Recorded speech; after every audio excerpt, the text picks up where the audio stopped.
Bienvenue dans cette salle de classe virtuelle. Aujourd'hui je vais vous parler un peu de pourquoi Dieu déteste-t-il tant les femmes. De Jean-Paul Pougala. Évangile du vendredi 23 avril 2021 selon saint Pougala. Pourquoi Dieu dans le Coran et la Bible déteste-t-il tant les femmes? Plus 10 livres gratuits en PDF à télécharger sur le sujet, sur.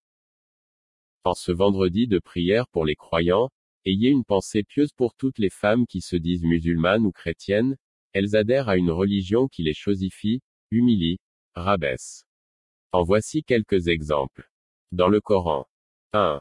Pour l'Aratosalem Kazem Sediga d'Iran, les mini-jupes que les femmes portent sont la principale raison des tremblements de terre.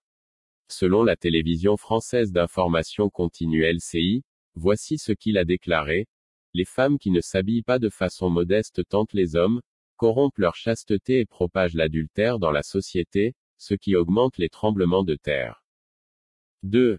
Selon Sheikh Salah Al-Louaidan, psychologue saoudien, les femmes qui conduisent des voitures souffrent de problèmes ovariens et de pelvis retroussé, donnant naissance à des bébés congénitalement défectueux. 3. Dans la sourate 4h34, Dieu demande à l'homme de frapper ces femmes qui ne veulent pas se soumettre, jusqu'à déserter leur lit. En d'autres mots, Dieu permet à l'homme d'infliger des punitions corporelles à sa femme si celle-ci lui désobéit.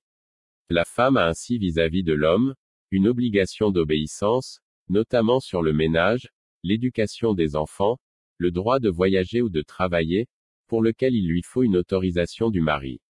Voici ce qu'affirme le Coran, et quant à celles dont vous craignez la désobéissance, l'insoumission, faites-leur la morale, éloignez-vous d'elles dans leur lit, désertez leur couche et frappez-les.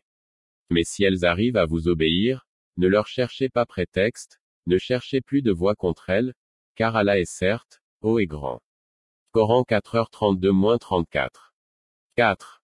Dans la sourate 4h11, Dieu demande de traiter une fille comme la moitié d'un garçon lors du partage de l'héritage. Allah vous commande, dans le partage de vos biens entre vos enfants, de donner au fils la portion de 2 filles. 5.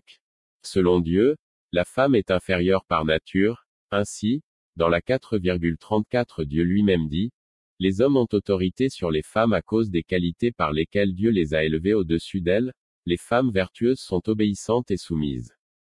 Dans la Bible. 1. Selon Dieu, vous qui sortez avec les extensions, les brésiliennes et les indiennes, irez en enfer. Mieux vous sortez la tête rasée, si vous ne voulez pas vous voiler. Dieu est clair là-dessus, toutes les femmes doivent rester voilées ou rasées. Si elles ne le font pas, elles seront foudroyées par la punition divine et finiront leur vie en enfer. Vous ne me croyez pas? Oui, je sais que ça peut surprendre. Ce n'est pas parce que vous ne lisez pas les décrets de Dieu dans la Bible que cela n'existe pas et surtout, Dieu ne peut pas oublier ses propres décrets. Continuez à porter les brésiliennes. Saint Pougala ne vous rencontrera pas au paradis, parce que vous serez de l'autre côté, en train de cramer en enfer.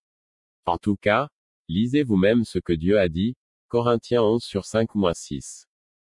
Toute femme qui prie ou parle sous l'inspiration de Dieu sans voile sur la tête, commet une faute identique, comme si elle avait la tête rasée. Si donc une femme ne porte pas de voile, qu'elle se tonde, ou plutôt, qu'elle mette un voile puisque c'est une faute pour une femme d'avoir les cheveux tondus ou rasés. Et au verset 10, Dieu explique même pourquoi la femme et jamais l'homme doit être obligé de porter un chiffon sur la tête à la place des brésiliennes. C'est pour marquer sa dépendance, sa soumission, c'est pourquoi la femme doit avoir la tête couverte, signe de sa dépendance par respect des messagers de Dieu. 2. Selon Dieu, l'homme est par décret divin, le chef de la femme. Et si la femme se rebelle à ce décret, elle ira tout droit en enfer. Lisez plutôt ce que dit la Bible elle-même, Corinthiens 11/3. Le Christ est le chef de tout homme, l'homme est le chef de la femme, et Dieu le chef du Christ. 3. Selon Dieu, il a créé toutes les femmes stupides, aussi bêtes qu'elles ne doivent pas ouvrir la bouche lorsque les hommes parlent. Et si elles n'ont pas compris quelque chose de ce qu'on dit, qu'elles doivent attendre de rentrer à la maison et poser la question à leur mari, un homme, qui est par définition créé par Dieu plus intelligent, et il pourra lui répondre. Vous ne me croyez pas? Alors lisez vous-même dans Corinthiens 14, 34-35. Que les femmes se taisent pendant les assemblées, il ne leur est pas permis d'y parler, elles doivent obtempérer comme le veut la loi. Si elles souhaitent une explication sur quelque point particulier, qu'elles interrogent leur mari chez elles, car il n'est pas convenable à une femme de parler dans une assemblée. 4. Dieu interdit à toute femme de travailler. Et pire, elle ne doit pas enseigner. Que peut-elle donc enseigner puisqu'elle a été créée stupide? Vous pensez que c'est ma méchante tête qui ment sur le bon et miséricordieux Dieu, n'est-ce pas? Vous avez tort. Je vous invite donc à lire, Timothée 2, 12 à 14. Je ne permets pas à la femme d'enseigner, ni de faire la loi à l'homme, qu'elle se tienne tranquille. C'est Adam en effet qui fut formé le premier, Ève ensuite. Et ce n'est pas Adam qui se laissa séduire, mais la femme qui séduite, a désobéi. 5. Si Dieu a créé la femme, c'est uniquement pour faire des enfants. Et rien d'autre. Et elle doit s'en tenir à ce seul unique tâche, si elle veut aller au paradis. Après avoir interdit à femme de parler devant les hommes ou d'enseigner, parce qu'elle est trop idiote pour le faire, Dieu laisse tout de même à la femme, une porte de sortie honorable. Si elle fait des enfants, alors elle peut être sauvée, puisque ce n'est que pour cela qu'il dit l'avoir créée. Mais si par malchance elle a épousé un homme qui boit trop d'alcool et fume la drogue ou la cigarette et au final comme pour toutes les drogues, en devient stérile, cette femme est condamnée à finir ses jours en enfer. Voici les mots exacts de Dieu à ce sujet, Timothée 2, 15. Néanmoins, elle sera sauvée par la maternité, Alléluia. 6. Dieu impose à la femme le veuvage, alors que l'homme en est dispensé.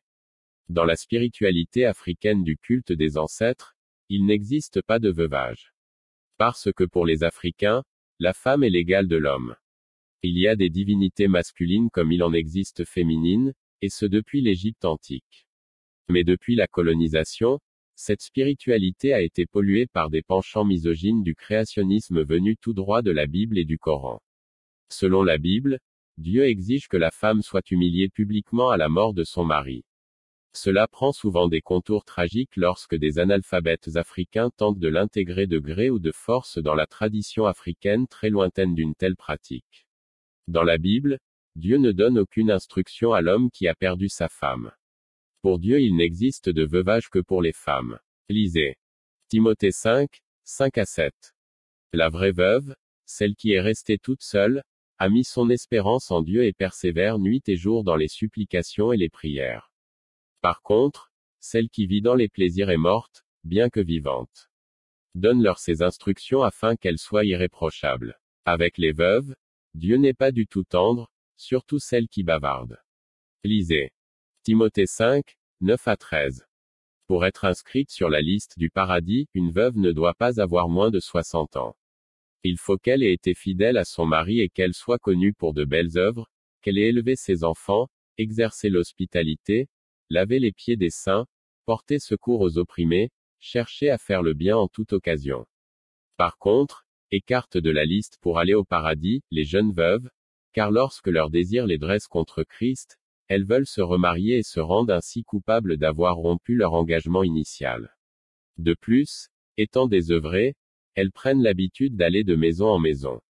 Et non contentes d'être désœuvrées, elles se montrent encore bavardes et indiscrètes en parlant de ce qu'il ne faut pas. 7. Dieu impose à la femme la soumission à l'homme. Si elle ne le fait pas, elle sait d'emblée où elle finira ses jours, en enfer. Lisez, Éphésiens 6, 21 à 24. Dans la crainte du Christ, soyez tout dévouement les uns aux autres, les femmes pour leur mari comme au Seigneur, car leur mari est la tête de la femme comme le Christ est la tête de l'Église, son corps, dont il est le Sauveur. L'Église est tout dévouement au Christ, qu'il en soit toujours de même pour les femmes vis-à-vis de leur mari. Conclusion.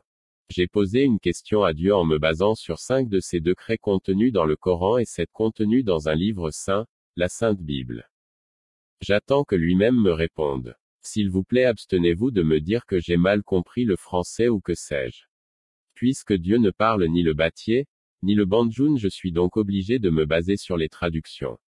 Le jour où il va se mettre à apprendre l'une de ces deux langues, ou n'importe quelle autre langue de mon pays, le Cameroun, peut-être que je le comprendrai mieux. Mais d'ici là, qu'il m'explique pourquoi sa foudre n'est destinée que contre la femme.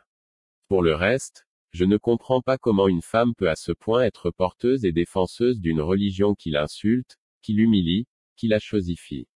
Ça me dépasse. Certains hommes se marient à l'église espérant à travers ce canal trouver une femme soumise.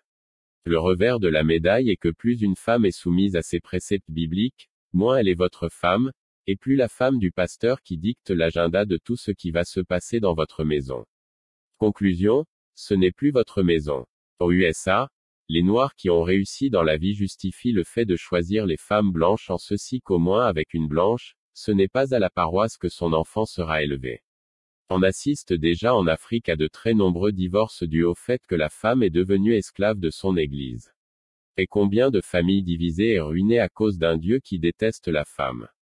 Évangile selon saint Pougala.